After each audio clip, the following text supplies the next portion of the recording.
N'hésitez pas à liker la vidéo si elle vous plaît et si vous êtes nouveau sur la chaîne, n'oubliez pas de vous abonner et d'activer la notification pour ne rater aucune de nos prochaines vidéos. On commence.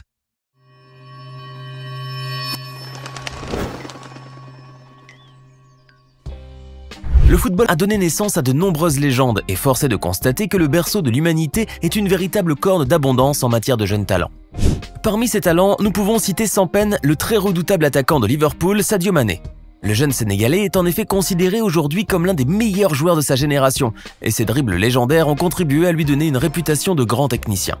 Alors installez-vous bien confortablement car aujourd'hui nous allons découvrir l'incroyable histoire de Sadio Mané et comment un jeune passionné a dû braver 1001 épreuves pour réaliser son rêve. Allez, on commence! Sadio Mané est né le 10 avril 1992 sous le généreux soleil africain, dans un petit village de Bambali, de Moyenne Casamance, au sud du Sénégal. Cette région forestière connue pour sa grande beauté et aussi tristement célèbre pour ses champs de mines antipersonnels, disséminés ici et là sur l'ensemble du territoire, tels de dangereuses reliques de la guerre de Casamance. Ainsi, le conflit armé opposant la rébellion aux forces du gouvernement à partir des années 1980 jusqu'en 2005, date du cessez-le-feu, avait plongé la région dans le chaos et l'extrême pauvreté. La Casamance, qui était jadis l'une des régions les plus prospères de tout le pays, n'était plus qu'une terrible et dangereuse zone de guerre dont les habitants étaient traumatisés par la peur et totalement dénués de ressources. La famille de Sadio ne faisait pas exception. Comme les nombreux villageois de la région, elle vivait dans une précarité presque absolue. Pour essayer d'oublier cette malheureuse condition d'indigence dans laquelle il vivait, le petit Sadio passait la majeure partie de son temps à jouer au football avec ses amis. À vrai dire, le jeune garçon était littéralement possédé par le démon du foot, et sa passion pour le ballon rond n'avait d'égal que son incroyable talent balle au pied. Pour tous ceux qui avaient eu l'occasion de le voir jouer, il était clair que ce petit garçon fougueux était bien au-dessus des normes, et qu'il était destiné à être un grand joueur dans le futur. Pourtant, cette vision n'était malheureusement pas du goût de tous. En effet, le père de Sadio, qui n'était autre que l'imam du village et dont la sévérité était quasiment proverbiale dans toute la région, voyait d'un très mauvais œil le fait que son fils s'intéressait plus au foot qu'à son apprentissage scolaire. Il ne se privait d'ailleurs pas de le réprimander à coups de ceinturon pour le dissuader d'aller jouer.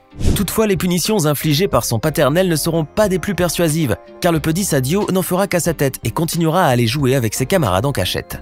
En atteignant l'adolescence, Sadio aspirera à plus d'indépendance et souhaitant coûte que coûte concrétiser son rêve de devenir footballeur professionnel, il fera une fugue pour tenter sa chance dans la capitale sénégalaise, Dakar. Voyant que son fils bien-aimé était disposé à tout faire pour atteindre son but, y compris se mettre en danger en voyageant seul et sans ressources, le père de Sadio finit enfin par accepter sa passion pour le football. Le son Sadio, qui venait à peine de souffler sa 15e bougie, avait fini par obtenir la bénédiction paternelle tant espérée et put ainsi voyager sereinement à Mbour, la plus grande ville du football du Sénégal, afin de poursuivre son objectif. C'est donc l'esprit électrisé par les rêves de réussite et muni d'un équipement de fortune que débarquera le jeune adolescent à Mbour, où son talent n'échappera à personne, en particulier aux recruteurs qui foisonnent dans la ville. Ainsi, très vite remarqué, Sadio est rapidement recruté par l'AS Génération Foot, l'un des nombreux clubs de la capitale qui le fait jouer sur le côté de l'attaque où il fera des merveilles. Grâce à lui, le club passe en 2e division du championnat sénégalais et ses prestations lui vaudront d'être sélectionné dans le programme Génération Foot qui sera à sa porte d'entrée pour l'Europe. Suite à cela, Sadio rejoindra la France afin de jouer pour le FC Metz, dont les dirigeants avaient été conquis par le jeune joueur. Malgré des débuts très prometteurs, le Sénégalais ne fera pas long feu au club messin, qui s'en séparera au profit du Red Bull Salzbourg en échange de 4 millions d'euros. C'était alors à l'époque la 3e plus grosse indemnité de transfert dans l'histoire du FC Metz, mais le club autrichien n'allait certainement pas regretter son argent. En effet, dès sa première saison en Autriche, le natif de Casamance, devenu titulaire indiscutable, allait littéralement exploser les scores, en inscrivant 45 buts, dont 3 triplés, et en devenant ainsi le meilleur buteur du championnat. Sadio, qui brillait de mille feux sur les pelouses, ne manqua pas d'attirer sur lui l'attention des plus grands clubs européens, et ce seront les Anglais de Southampton qui auront finalement le privilège de le faire signer. Le joueur sénégalais se déchaînera alors telle une furie sur les pelouses anglaises, révélant un talent que personne n'avait vu depuis longtemps au sein de la Première Ligue. C'est donc sans surprise que l'un des plus gros clubs du championnat britannique finira par l'acquérir.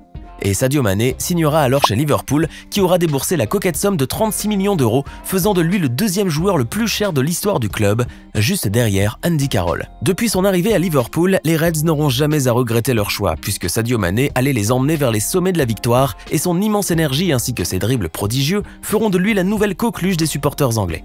Le jeune Sénégalais n'a eu en effet aucun mal à s'imposer parmi le redoutable trio offensif composé de Salah, Firmino et Coutinho, avec lesquels il allait instaurer un véritable quatuor de la mort. Par ses passes décisives millimétrées et ses percées en profondeur qui se soldent presque systématiquement par un but, Sadio est vite devenu irremplaçable au sein de la sélection titulaire du club anglais. Devenu le canonnier officiel de Liverpool, il remportera alors sa première Ligue des Champions avec les Reds en 2019 lors d'une mémorable victoire de 2-0 contre Tottenham. Sadio réussira aussi à glaner la même année pour Liverpool toujours la prestigieuse Supercoupe de l'UEFA en battant à plate couture le favori Chelsea contre lequel il marquera un doublé qui deviendra historique. Son incroyable énergie et son instinct de buteur lui ont valu la consécration au niveau mondial et le joueur sénégalais n'est plus seulement adulé qu'en Angleterre. Beaucoup d'analystes sportifs le considèrent déjà comme le plus grand footballeur du continent africain et il recevra d'ailleurs le prestigieux prix du joueur africain de l'année 2019. Aujourd'hui, Sadio Mané, âgé de 28 ans, est considéré à juste titre comme l'un des meilleurs attaquants au monde, justifiant de toutes les qualités d'un grand footballeur que sont la vitesse, la technicité et la précision face au but. Avec un record de vitesse établi à 34,84 km/h, le jeune Sénégalais est aussi l'un des footballeurs les plus rapides de la planète. Et à titre de comparaison, la vitesse moyenne d'Usain Bolt lorsqu'il a battu le record du 100 mètres en 2009 était de 37,58 km/h.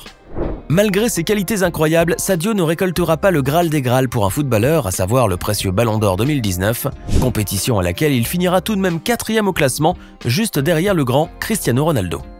Toutefois, presque ironiquement, celui qui jouait au foot pieds nus dans la rue au Sénégal fut finalement sacré soulier d'or du championnat anglais. Une consécration qui possédait encore plus de goût pour le jeune natif de Casamance et survivant d'un conflit meurtrier, qui a dû aussi se battre contre la pauvreté et les préjugés de sa propre famille contre le football.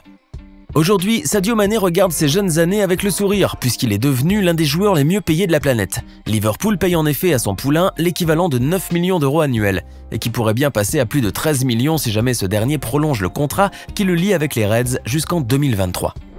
Toutefois, le club anglais devra aussi compter avec les avances du Real de Madrid qui courtise son protégé depuis pas mal de temps déjà. Une concurrence qui s'annonce compliquée pour le club anglais, car le joueur sénégalais n'a jamais caché son désir de participer au championnat La Liga et de jouer pour l'un des deux clubs mythiques qui ont bercé son enfance, à savoir le Barça et le Real. D'autant plus que si aujourd'hui la valeur marchande de Sadio avoisine les 120 millions d'euros, tout le monde sait que les deux super clubs espagnols ont largement les moyens de s'offrir un tel transfert. Quoi qu'il en soit, l'avenir s'annonce radieux pour le jeune buteur, maintenant qu'il gagne plus de 38 000 euros par jour, et que sa famille et ses proches sont à jamais à l'abri du besoin. Plus que sa famille, c'est tout son village qui a profité de la grande générosité du joueur international qui ne compte pas lorsqu'il s'agit de venir en aide aux plus démunis. Une aide précieuse et surtout réellement authentique, puisqu'elle provient de quelqu'un qui a connu la même misère et les mêmes problèmes au quotidien. S'il est généreux, Sadio Mané est également très discret sur la question et face à tant de modestie de sa part, on peut réellement dire que les millions qu'il gagne ne lui sont absolument pas montés à la tête. Et loin de faire comme les parvenus qui brûlent ostentatoirement leur argent en bolide et en montres de luxe, il affiche plutôt un train de vie modeste. En effet, vous ne risquez pas de voir le sociétaire des Reds venir à l'entraînement au volant d'une Ferrari ou d'une Bugatti comme le font bien volontiers d'autres joueurs plus matérialistes.